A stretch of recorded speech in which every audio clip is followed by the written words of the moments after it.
L'Agregas nella tana della Forte Scafatese cerca punti importanti con la consapevolezza che sarà difficile uscire indenni del tutto da questa insidiosa trasferta. Una settimana, quella appena trascorsa, è polemizzata dalla decisione del patron Giuseppe Deni di consegnare tramite il direttore generale Strano la squadra nelle mani del sindaco.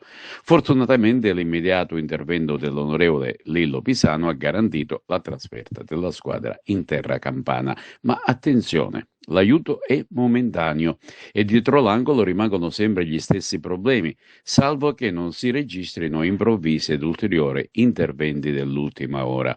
Agregas a bocce ferme, che vive alla giornata con i tifosi sempre più passionali, che sperano in una soluzione radicale e definitiva.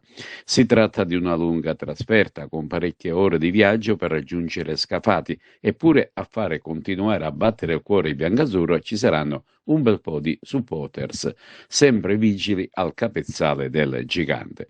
Dal punto di vista tecnico, il tecnico Favarin sembrerebbe orientato a schierare la formazione vista giocare nel secondo tempo contro la Nuova Egea, per cui il difensore Opriescu giocherebbe sin dal primo minuto, mentre il centrocampista Pusic si sposterebbe più avanti a giostrare con Meola, Lofaso e Palazzolo.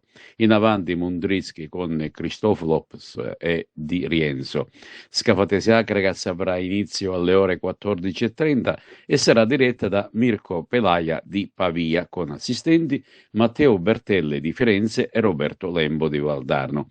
Per quanto riguarda le altre gare in programma, c'è Castrum Favara Paternò che sarà arbitrato al signor Noce di Genova, poi ci sarà Città di Sant'Agata, Città di Acireale, Pompei Nissa, Locri San Biase, 9 Gea Virtus Licata, Ragusa Enna, Regina Siracusa, il big match della giornata di Serie D del Girone I, e San Cataldese Vibonese. Per quanto riguarda invece il calcio minore, nel torneo di eccellenza Girone A è arrivato un giorno importante per l'unità Sciacca, che dovrà misurare la propria forza con quella della capolista Athletic Club Palermo, una sorta di braccio di ferro con la prima della classe sempre più destinata al salto di categoria, vale a dire nel torneo di Serie D, e che sino ad oggi non conosce l'onda della sconfitta. Ricordiamo alcuni numeri: un'autentica macchina da gol, ha segnato più gol di tutti, 50, ed ha in classifica generale ben 50 punti. A guardare con interesse a questo scontro è il Città di Gela che, in anticipo questo sabato, affronterà allo stadio Lo Monaco di Partanna Montello il locale Parmonval. Giornata importante nel torneo di promozione Girone C che vede il Camarat osservare un turno di riposo con in agguato il Giarre che, sotto di un punto in classifica generale, in caso di vittoria contro il Santa Domenica, balzerebbe in vetta alla classifica. Un testa a testa che dura da un intero campionato e che potrebbe risolversi in occasione delle restanti 7 giornate.